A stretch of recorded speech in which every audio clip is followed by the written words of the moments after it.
There we We're are. live. We're live on YouTube. Gosh, how silly.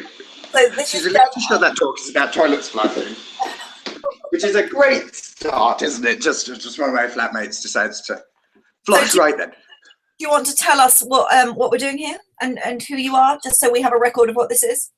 Yeah, absolutely. My name is Robert Hainault, and I'm organising a project called Original Empty Flashmobs, as in musical theatre, not as in the glass is half empty. And that's basically just, in fact, this glass is half empty, but we'll see if we can get it further to zero.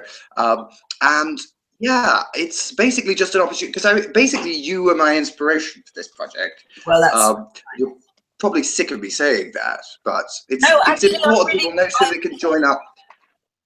Because I think it's important that people join up, sort of what we're both trying to do, which is, one, to be inclusive and to give people opportunities not to be rejected, which is something you talk about a lot, and I really agree with, because I haven't actually been rejected from a huge amount of things. Most things I've sort of just got stuck in and tried to do things, and I thought, but then looking to the future, I thought, oh, well, I can enter this competition, I can do that, and then it was just like a whole new world opened with the Tiny Shows project, where anybody can join in, and I wanted to do something like that myself, and give an opportunity for people who are in a similar position as me, as young writers with not a huge amount of experience of getting work staged.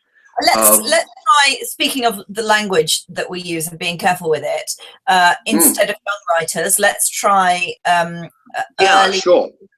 early career writers, maybe, because absolutely. I mean, young in terms of their career. In fact, it's not just for young people, and that's kind of one of the points of the workshop. I mean, that's just sort of misspeak on my part.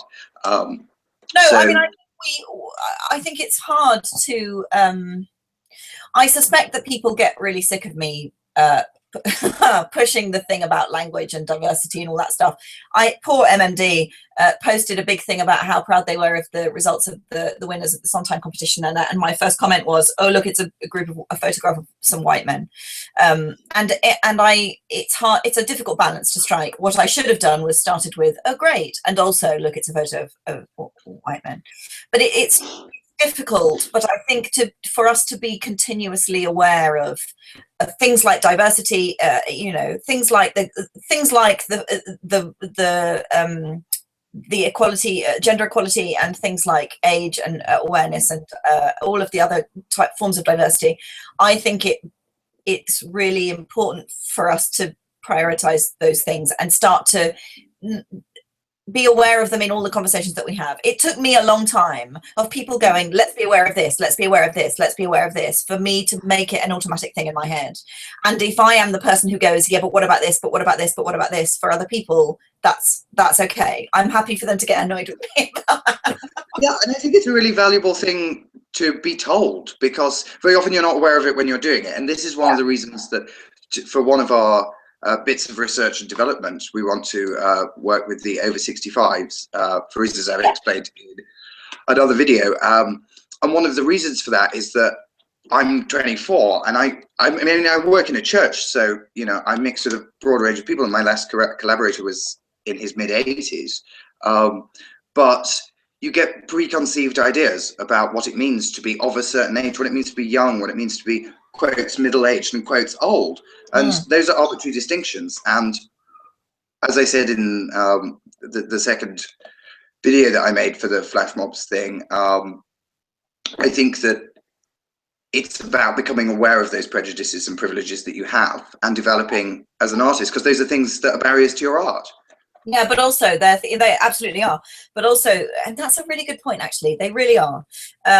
But also, I think they're barriers to us having a cohesive collective, creative collective of people, the tribes that we're all in, to whom we look for support, and that's so important for me. It's such a big part of Tiny Shows and Flashmobs, and wanting to make and be involved in projects that are inclusive in that way.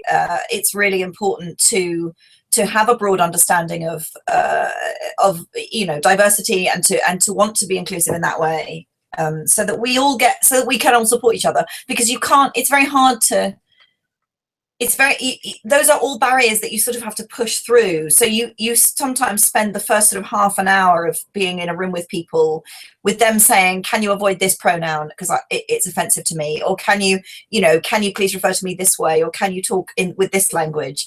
And there are moments where you go, oh, can we just make the work that we're here to make now? And then you think, actually, everyone needs to feel comfortable in the space. And everyone needs to understand that we not only are including them, but that we acknowledge the things that are important to them.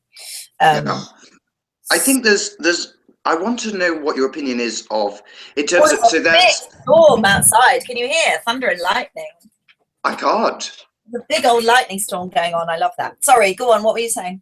Fantastic. In fact, do remind me to ask you about rain and whispering. As okay. We're talking about to Alan, I forget his last name, not Lowe. It's Alan Lane from Slang Row. Was talking about, and you were talking about whispering with him and radio and headphones and all that stuff was really interesting. Yeah. And you said there's something really magical about whispering. Do you know about a thing called autosensory meridian response, or ASMR? I need to know about that. Okay, this is a phenomenon like frisson, like the shivers you get up your spine when you're listening to music. And it affects quite a small percentage of the population, but it's basically tingling feeling that you get when you hear very quiet auditory phenomena, tapping on things, whispering. And people, there's loads of people called ASM artists, who make videos on YouTube that just use whispering and tapping as triggers for this euphoric tingling feeling. And one of my flatmates introduced me to this, and I get the ASMR, and it just made me think ASMR musical on YouTube. That we could be really exciting. We definitely need to do that. Well, there certainly can be an ASMR tiny show. I mean, knowing about that is great. You know, hopefully we'll inadvertently make that happen at some point anyway, but that's great. That's great. So what were we saying about diversity and tribe making and things? Oh yeah, I was going to ask, because that sensitivity on the one hand, but also on the other hand, a point that I made in the last video was about empathizing with the other artists and where they're at in their creative journey. And I think it's absolutely brilliant to call people out and say, that's okay, so that people are challenged and they begin to change. But I think also not to come down too harsh on that, and to understand that people perhaps are using these things without thinking, and that we all need to sort of not be hostile to people using certain words and things like that, and just be educative and encouraging rather than prohibitive or censoring. Yeah, I think, what do I think?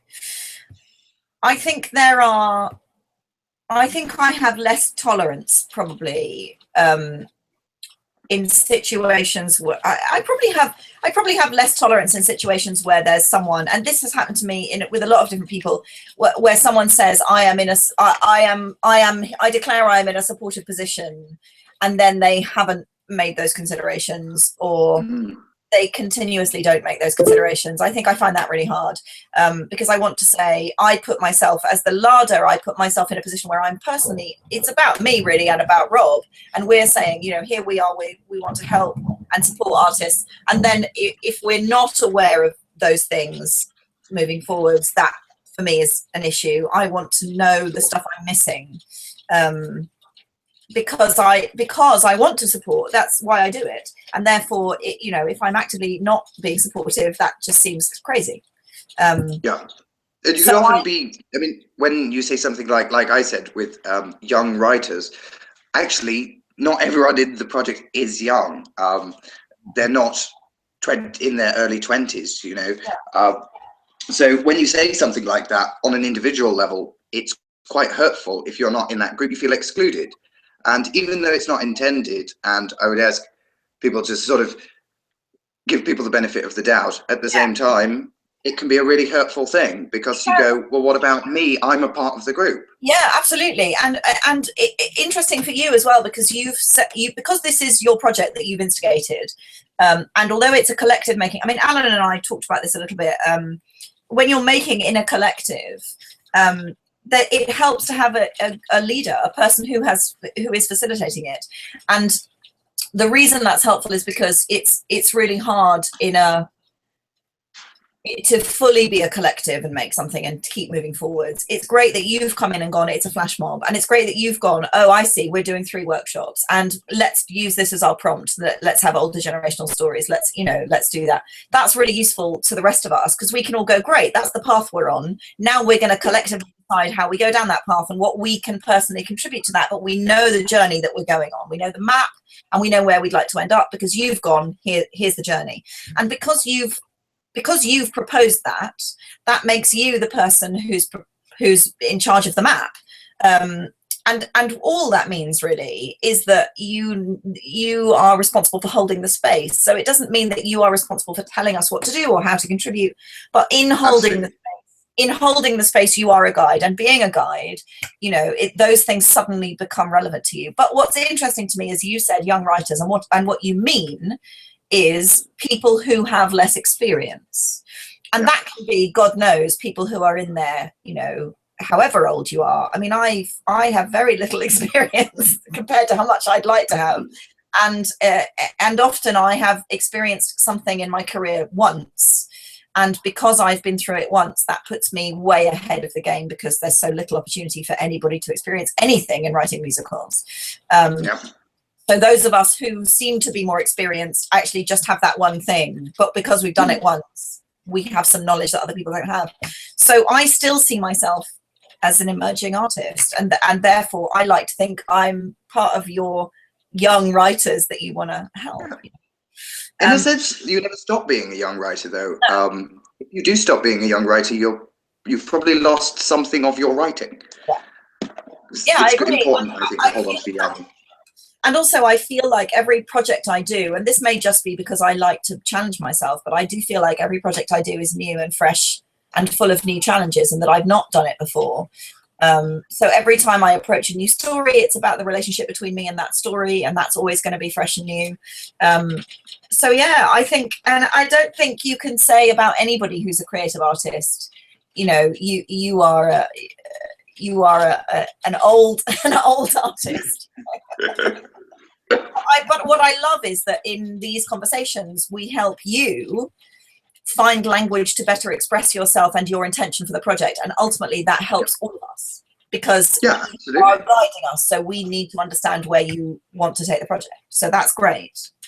And it has a sort of trickle down effect into the rest of your life as well. I mean, it means that you will create safer spaces for people in the future. And I think it's really important to just learn these things as soon as you can. And there's something great about just saying, let's go and just do it and take those risks and not be scared. And what the point I was trying to make in my video was that, not to be embarrassed when you say the wrong thing, but to acknowledge what you're doing and what the result of that is, but don't be embarrassed by it. Just say, because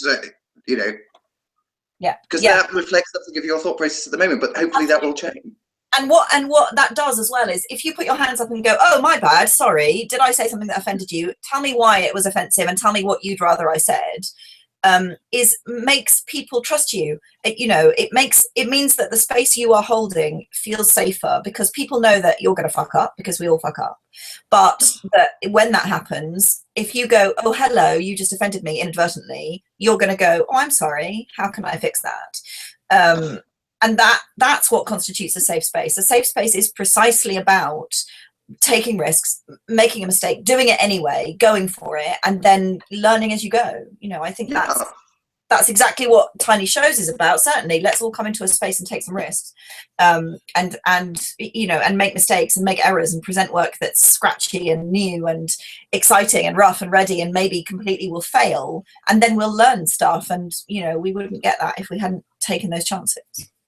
Can I ask you about, because on the Facebook page we were talking about open spaces and ways of making that work, and ways of doing this with the payment of the people involved, and this is not something I really know much about. Would you be able to just unpick that idea a bit? Yeah, so I'm just giving myself a bit more.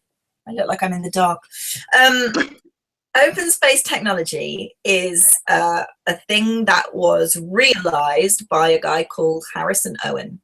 Harrison is a wonderful, clever very observant man who had spent a year organizing a conference, and he had booked speakers and venues and guests and flights and organized stuff, you know, made it catering, all the stuff that you do when you organize a conference. And then during the conference, he realized that the majority of the really useful work that was being achieved was happening in the coffee breaks, the one bit that he didn't organize. And so he realized open space. And open space is basically a way for a collective, a large group of people to self-organize an event. And it could be a conference. It's big in the conferencing world, open space technology, but we've also made theatre. So Improbable Theatre Company use open space in their rehearsal processes to make theatre. I've done collective work, the Chaos Baby project with Stella Duffy. We made work in open space as a collective of artists. I use open space principles in my rehearsal rooms now. So basically, there are certain governing principles. They're not rules, they're principles. And there's one law. And the principles are, I'm going to get this wrong now, whenever it starts is the right time. So if you want to talk to somebody about something and you book a session from 10 till 11:30 to talk about that thing, and then actually, I've done this the wrong way around. Let me start by explaining that you all come into a room and you sit in a circle and there's some paper and pens in the middle. And if the open space is about flash mobs, for example, everybody can call a session about anything they feel passionately moved to talk about. So I might call a session that says, I've brought my mum. Let's ask her about her stories. So I'm going to write on a bit of paper, Jen's mum's stories. And then I'm going to hold it up and say to everybody, I'm going to have a session between 9 and 10 in the red corner about my mum and her stories. And then I would stick that on the wall where there's a big map that says times of the day broken down into sessions and spaces in the room broken down into identifying colors or whatever. And then we build up that whole wall of things that people are passionate enough to talk about. And then when everybody's sort of filled up that space, you go and look at the wall and you see what people are talking about in the first session. And if you want to go and join a certain session, you want to come and talk to me and my mum, you can do that. So the principles are whatever time it starts is the right time. So if I call the session from 9 till 10 to talk to my mum about her stories and nobody showed up until 10 to 10, that would be the right time for everybody to show up.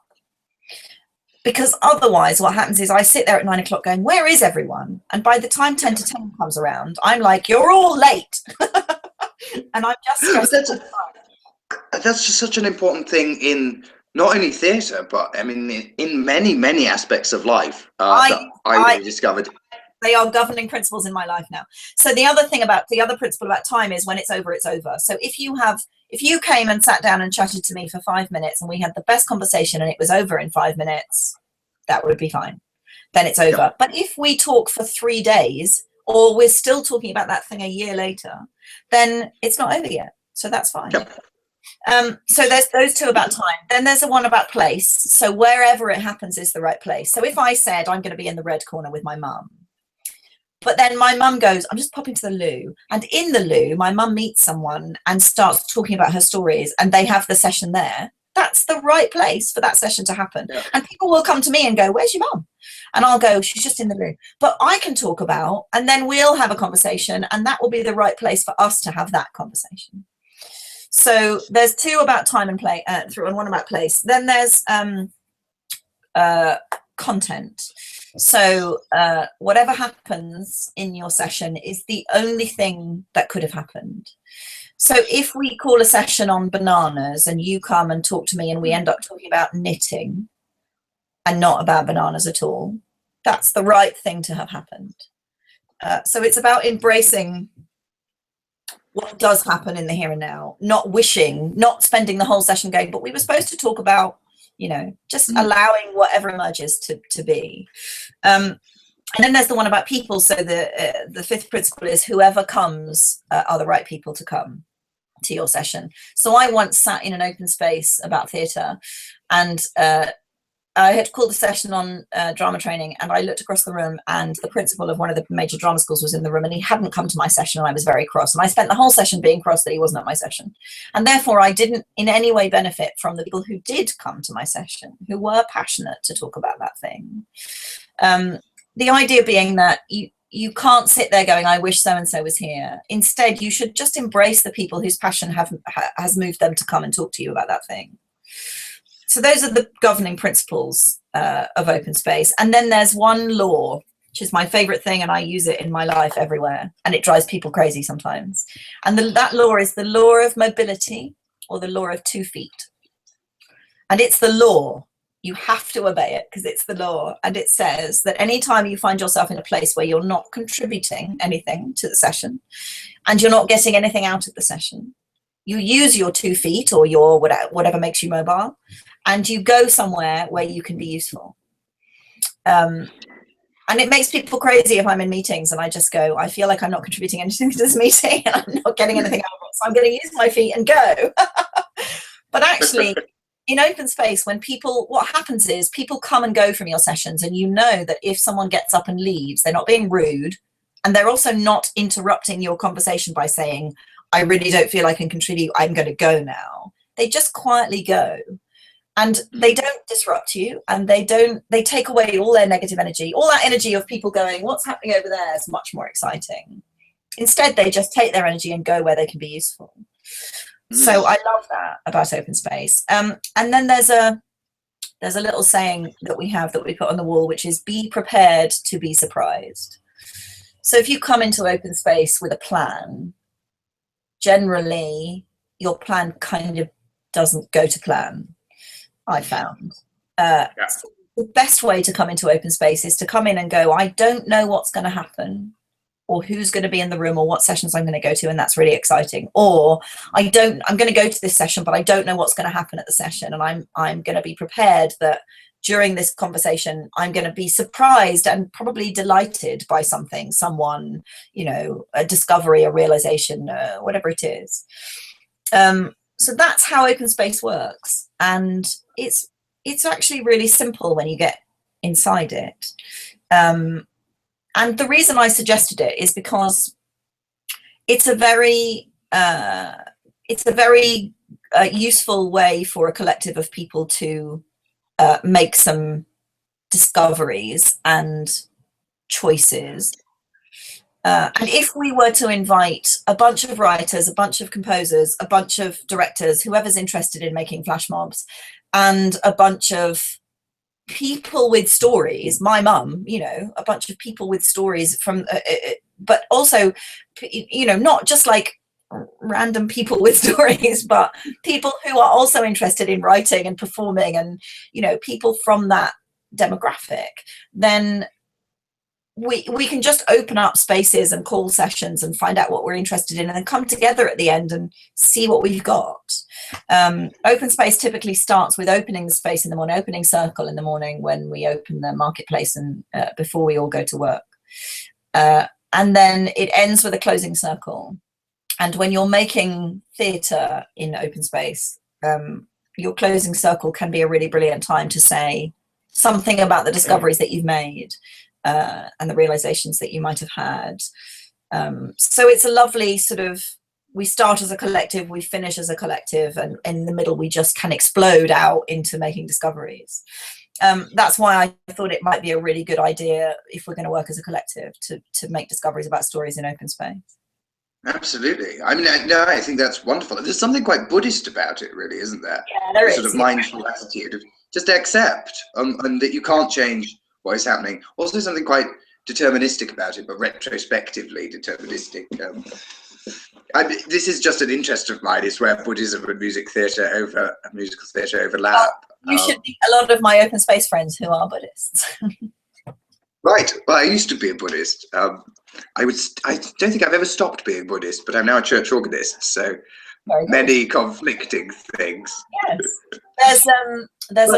There's a big open space that's run by Improbable Theatre Company every January, and they do satellite ones, smaller ones throughout the year, and there's one coming up on opera, and there's also one coming up on politics. And if people want to find out more about it, I'm just going to give it a plug because it's really important. Improbable have a thing called Devoted and Disgruntled, and you can Google that and you'll find the website. There's an all-day open space on opera. There's an all-day open space on how we as creative artists can engage with the new government, and those two are coming up quite soon. But in January they do a 2.5-day big open space called with the question, what are we doing about theatre? And there's always a lovely moment on one of the days where the Buddhists get together and chant. And I'm not a Buddhist, but I always go and chant with them because it makes me happy. I have no idea what it means, but I enjoy it very much.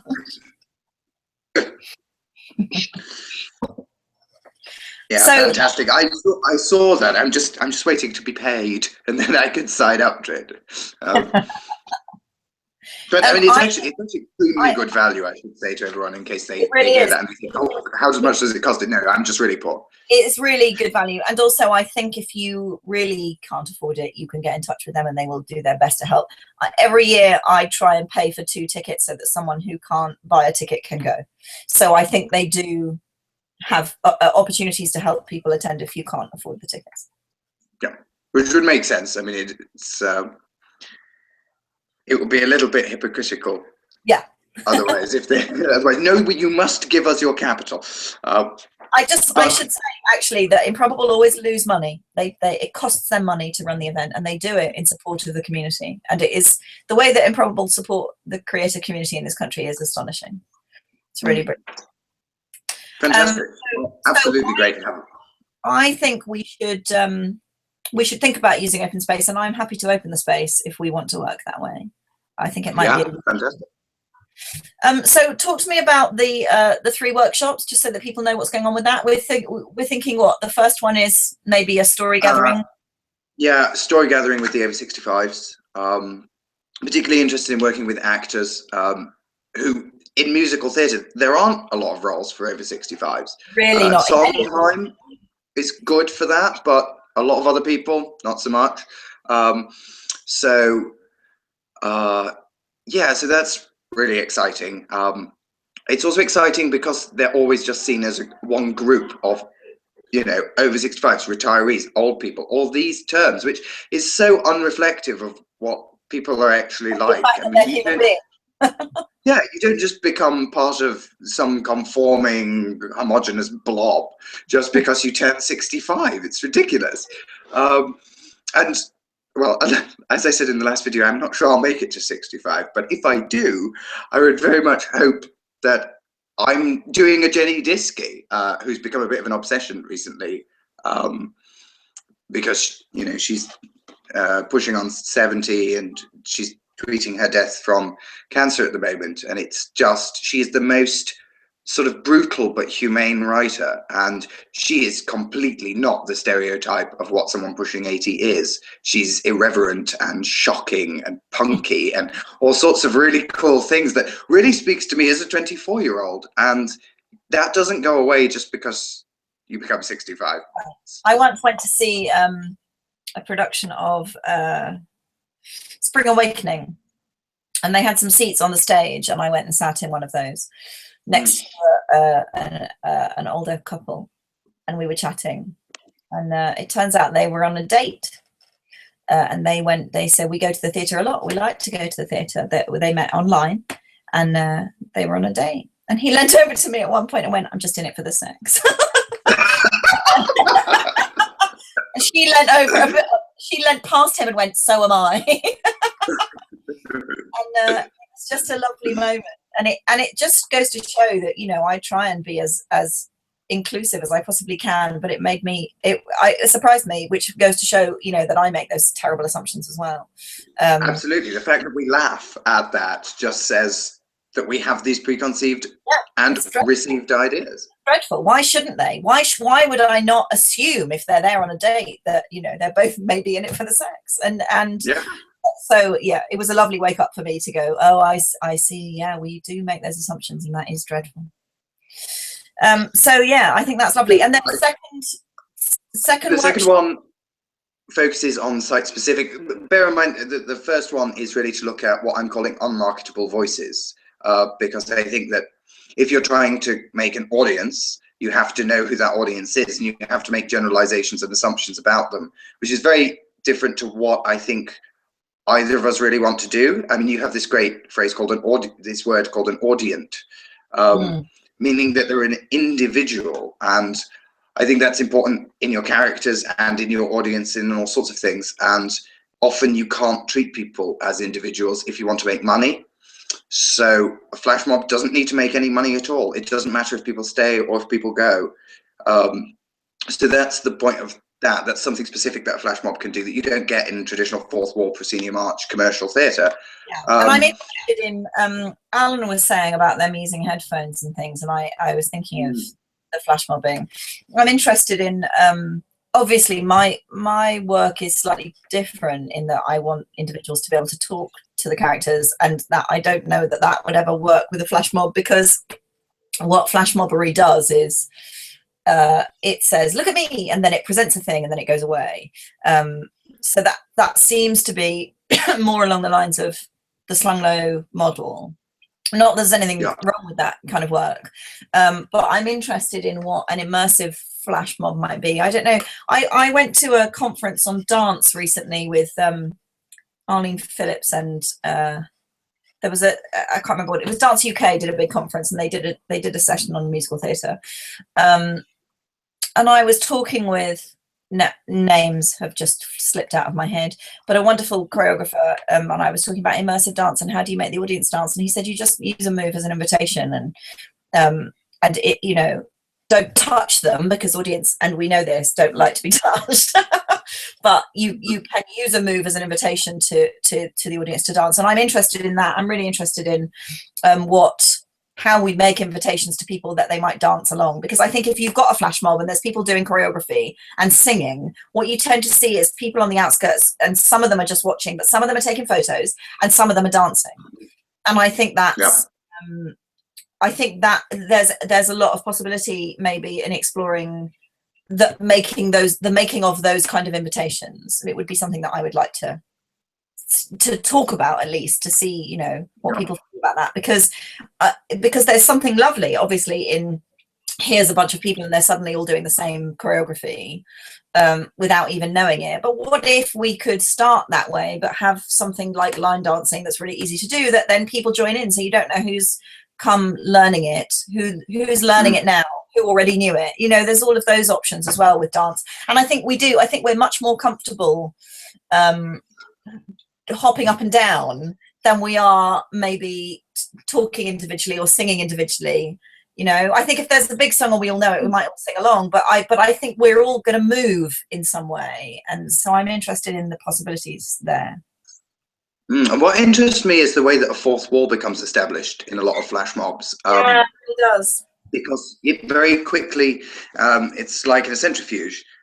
You've just got the performers in the middle, and then you've got that bubble, and it's like you were saying to Alan, that there is a bubble, and then there's got to be an outer space where people can decide they don't want to be part of it, which is really important, I think. I mean, otherwise you're getting into sort of forcing people into it without their consent and sort of coercing them, and that's always unpleasant.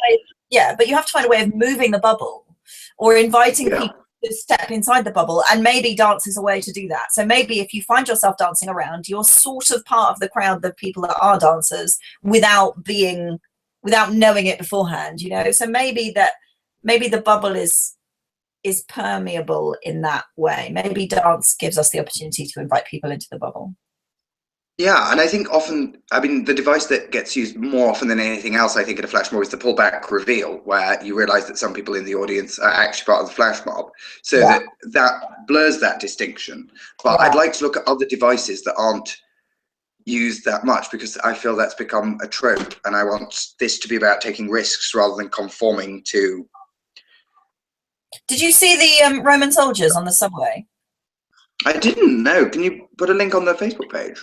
Yeah, hang on. There was a thing about, I may have stumbled upon it today, or it may have been that somebody, I think somebody linked it on Facebook.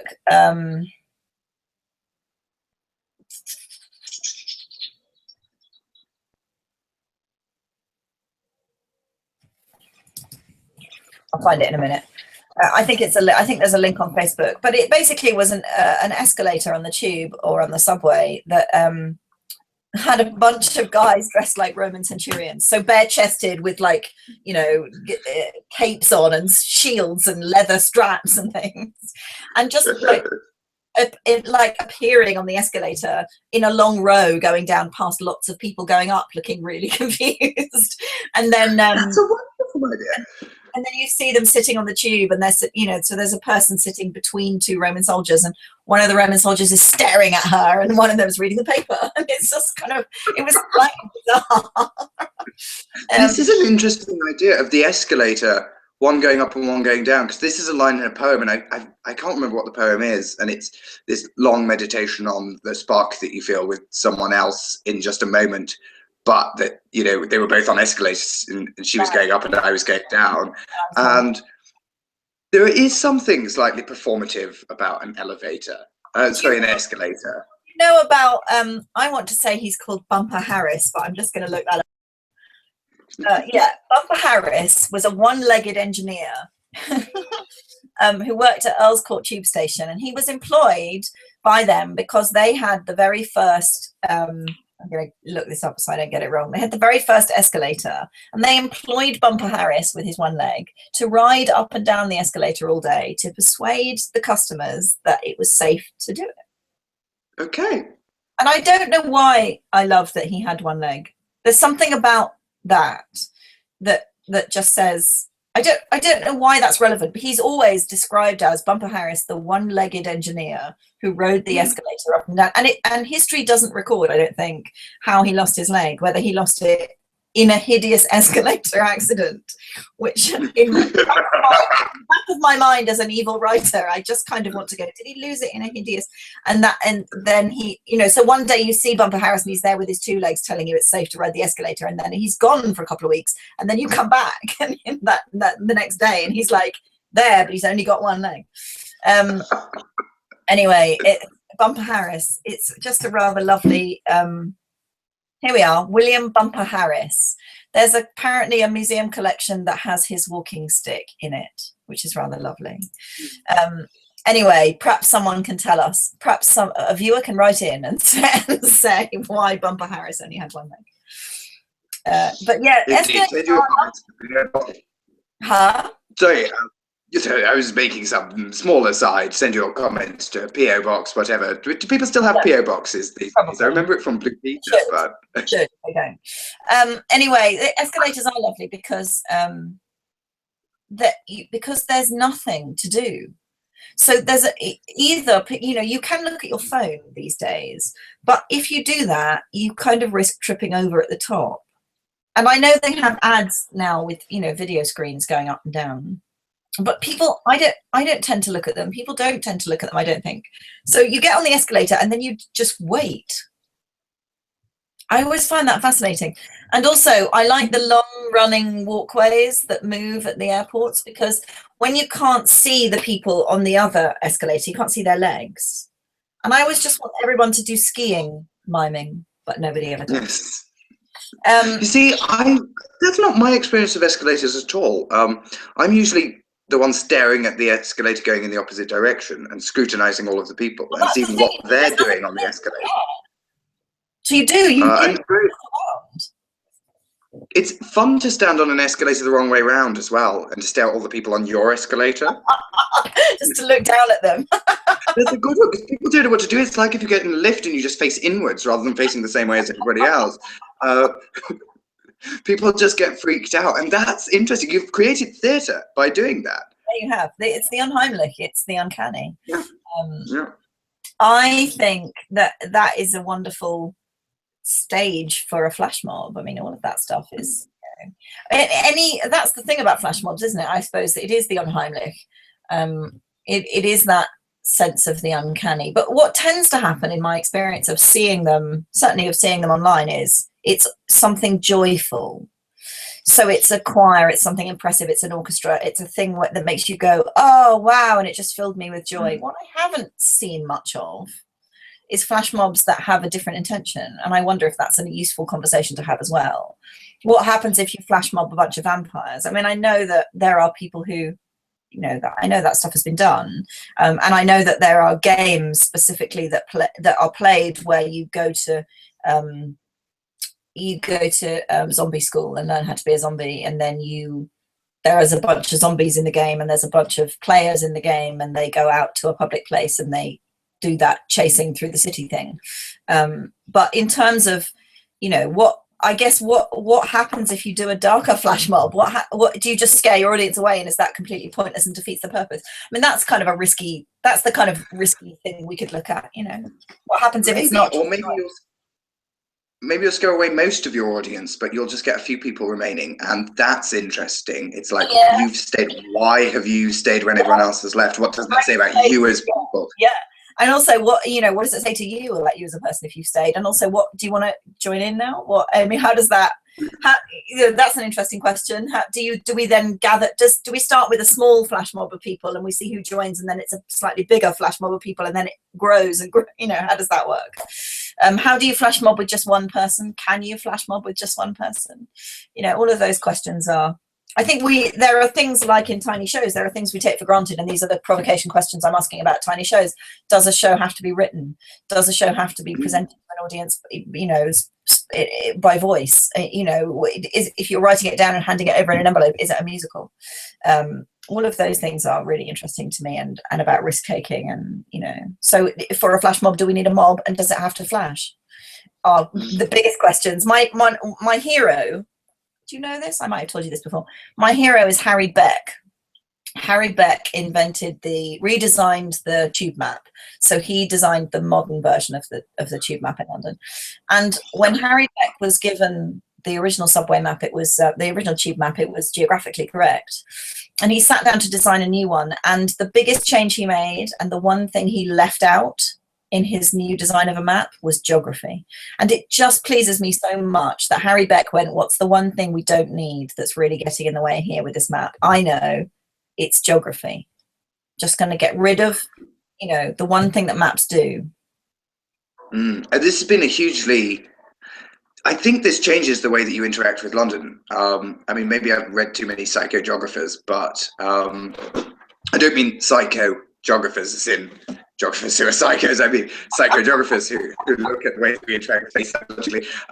But kind of broad, Will South type of thing. But you don't perceive London. You find people taking really short tube journeys around central London that they'd be much quicker walking.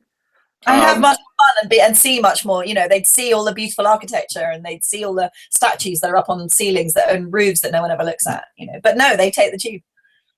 But I won't go down the psychogeography thing, because otherwise we'll end up talking about that for ages, and I still haven't got onto workshops 2 and 3. So the second workshop is supposed to be site specific. So it looks specifically at the site specific aspects of a flash mob, and that's of course what the hangout that was today at 11 a.m. with Alan was about. And I thought that was it was really invigorating intellectually. And we ended up talking about a lot more than just site specific work, but it was great. I really enjoyed it. He's a very, very smart theatre maker, and I love him dearly. It was interesting that you used the word aggressive, because there is something edgy about him. That he's got a real drive. It's about that work. It's about I don't think there's anything edgy about Alan. I think he's lovely. But there's something edgy about that work. There's something edgy about there's something edgy and aggressive about a flash mob. I mean, you can't, he's right. You step in and claim that space. You step in and redefine the space quickly and strongly. It is a powerful thing. It is a political statement, and there is an aggression to it. Absolutely. And that's why flash mobs tend to start with just one person and then 2 or 3, and suddenly you didn't realize that all these people around you, and for good reason, because if suddenly everyone around you had gone, you'd be like, that would never work. I think it's really interesting that, because in that conversation between you and Alan, it came up about the proscenium arts, traditional fourth wall theatre, and that's always been something that I've found to be rather restrictive and controlling and coercive in many ways. I feel like when I go to the theatre, sometimes I'm a prisoner of the work rather than a participant in the work. Obviously in my head I'm having a dialogue with it, but physically I'm restrained by the expectation that I'm going to be quiet.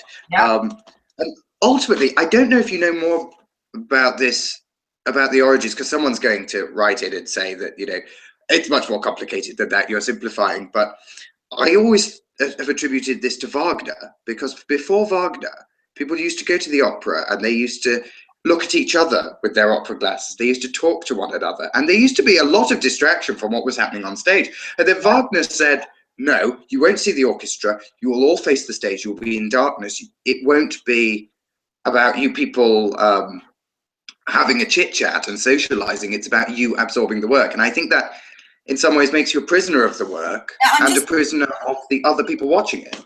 I'm reading a book at the moment, which is called This. And it's about film and the development of the way that film reaches audiences. And it's called In Broad Daylight, Movies and Spectators After the Cinema. And it's by Gabrielle Pedula. And it's published by, I don't know, Verso. I bought it in an art gallery bookshop. And it's really interesting because it says exactly that. It says about, it explains about film and how when film first came in, it was sort of part of a variety evening where you'd have some live acts and then a bit of film, and the film would have spectacular stuff in it because you would think that that has to grab the audience's attention, and that audiences didn't have long attention spans, so they would be chatting and eating and drinking and laughing and be raucous and singing along, and variety existed in small segments of entertainment because people's attention spans were not used to, they weren't used to having to sit still and focus on one thing for a long time. Partly because I think entertainment for us used to be a collective tribal thing where you'd sit around the dinner table and everybody would share conversations and interspersed with other things, and, you know, subject matter would change and all that kind of stuff. And then film came along and went, no, you're going to sit and you're going to watch, and we're going to make this be a slightly different thing. So it's exactly what you're talking about, that it has such a massive influence on everything, cinema, the development of cinema. Yeah, it really, and it affected buildings, and it affected theatre buildings as well, and how we're expected to behave in them. And now cinema's gone, actually, screw that. We're going to be on phones, and you can watch us while you walk, and we're going to be YouTube, and we're going to be this, that, and the other. And theatre's kind of going, what? Where did you go? What's going on? Why is everybody shuffling about? And theatre hasn't quite. It's very hard to do pocket live, where it's very easy to do pocket recorded. Because it's hard to do pocket live, I mean, this is one of the things I hope tiny shows will address, and I've wanted for a long time to do tiny shows on you know, in a front cloth situation in theatres before the main show, or tiny shows in the foyer, or tiny, you know, I just think if we were to sprinkle tiny shows throughout, then people would get used to there's a live bit of storytelling going on, and not, oh, look, there's a tiny bit of proscenium art theatre and it's in a street instead of in a theatre. Isn't that interesting? But rather, oh, here's a small storytelling moment in my life. And, yes. And to make that a thing, you know. Just with you mentioning dinner parties, it just makes me want to share an idea I've had and never been able to implement, which is the idea of scripted rows at dinner parties to shock your guests or to put your guests on edge. Or, you know, I mean, you could go really far depending on your guests. I mean, you can have one person murdering the other person at the table. So long as you do before people start calling the police. You know, there are murder mystery dinner parties that you can buy them in a box, and you send out to your guests a character. You send them a bit of paper that says, "This is your character for the evening. Please come dressed appropriately." Sure. But what's exciting is when it's not expected. When people just think they're at a dinner party, there's no expectation of performance, and that's also, I think, that's people's insecurity with things like tiny shows in day-to-day life, is that people just think that you're mad if you're not behaving normally, and they sort of go, are you performing or are you just crazy? And like Alan was saying, it's like Alan was saying that, you know, character might arrive in a cab, and you see a guy getting out of a cab and you think he's just a guy getting out of a cab, and then someone goes over and beats him up, and you think, is that part of the show, or is that really happening? But I do think as storytellers we have a duty to do two things. We have a duty to make use of all the tools that are available to us to tell story, and one of those tools is absolutely the Unheimlich and the ability to surprise people. But the other responsibility we have is to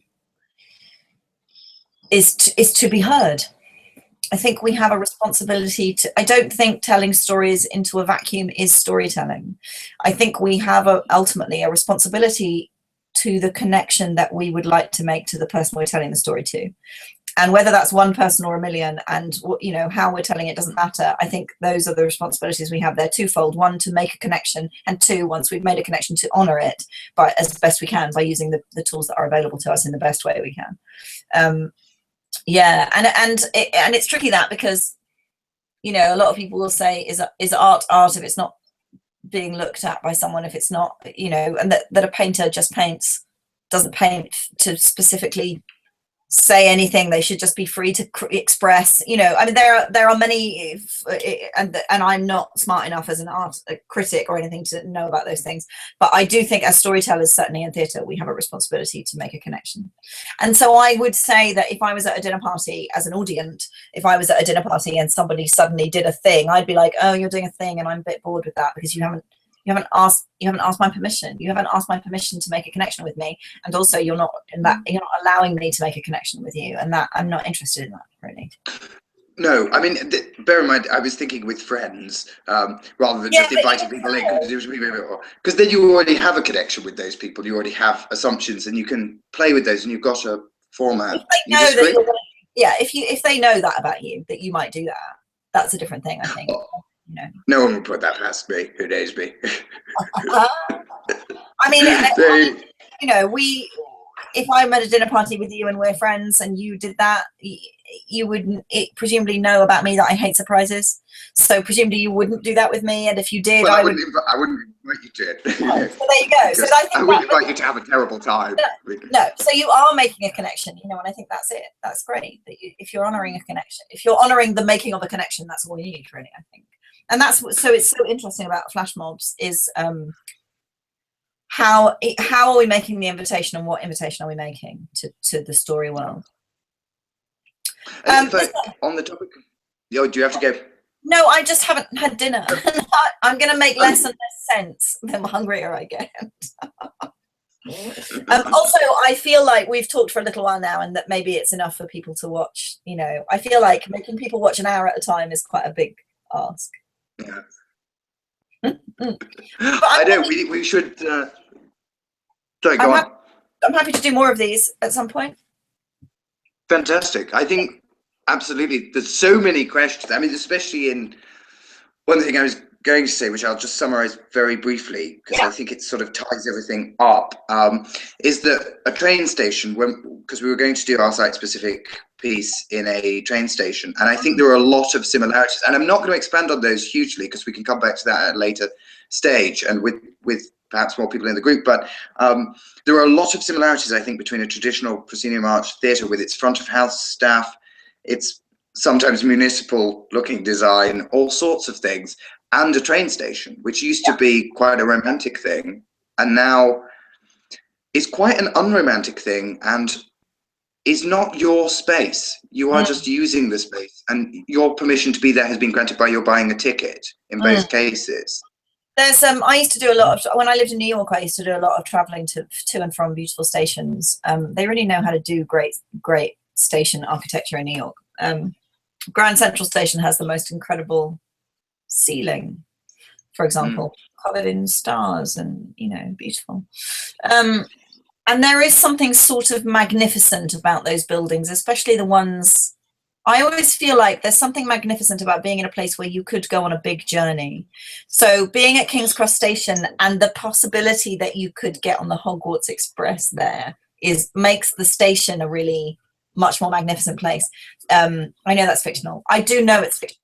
But being in places where there's a steam train about to go on a journey, that's exciting to me. You know, being in places where you could get on the Orient Express from there, and maybe sometimes you even see that it's there, or even being in a place where you could take a train to Scotland from London, it excites me. You know, being in the place where the Euro tunnel used to be at Waterloo, I used to be pleased just that there are some big journeys that you could go on.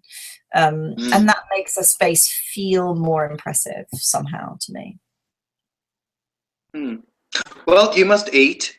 I must. And we must and well, I was actually supposed to head out at 8, but it doesn't matter. I mean, you know, as we say, open space, and the whenever it conversation. starts and when it's over, those are the right times. Thank you for a nice chat. Yeah, thank you, Jen. Thanks ever so much. And anybody who wants to know what the third research and development thing is, have a look at the Facebook page. Will you please put a link in your video?